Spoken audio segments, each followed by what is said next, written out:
নবী বলেন, আয়েশা রে, জান্নাতি পোশাক সর্বপ্রথম আমি রাসূলুল্লাহ পাবো, কিন্তু আমি নবী সর্বপ্রথম পরব না। সর্বপ্রথম ইব্রাহিম খলিলুল্লাহকে জান্নাতি পোশাক পরানো হবে। কেন জানুনি? ইব্রাহিম নবীকে নমরুদের আগুনে যখন ফেলে দেওয়া হয়েছিল, দুনিয়ার সব ছেড়ে দিয়েছিল, বাড়ি ছেড়ে দিয়েছিল, সম্পদ ছেড়ে দিয়েছিল, মা বাবা ছেড়ে দিয়েছিল, এমনকি গায়ের জামাও যখন খুলে নেয়, ইব্রাহিম কয়েক কাপড় ছেড়ে দিতে পারি, আমার আসমানের মালিককে ছেড়ে দিতে পারি না। ওই দিন আল্লাহ ইব্রাহিমের সাথে অঙ্গীকার করেছিল, ইব্রাহিম আজকে তোমাকে সকলের সামনে উলঙ্গ করে লজ্জায় ফেলে দিয়েছি ইব্রাহিম, তারপরে তুমি আমাকে ছাড়ো নাই। আমি কিয়ামতের দিন সকলের সামনে মুসলমান, বেঈমান, কাফের, নাস্তিক যারা তোমাকে উলঙ্গ করেছিল তাদের সামনে আমি আল্লাহ আনুষ্ঠানিকভাবে তোমাকে কাপড় পরায়া দিব।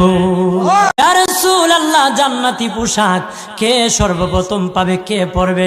নবী বলেন, আয়েশা রে, জান্নাতি পোশাক সর্বপ্রথম আমি রাসূলুল্লাহ পাবো, কিন্তু আমি নবী সর্বপ্রথম পরব না। সর্বপ্রথম ইব্রাহিম খলিলুল্লাহকে জান্নাতি পোশাক পরানো হবে। কেন জানুনি?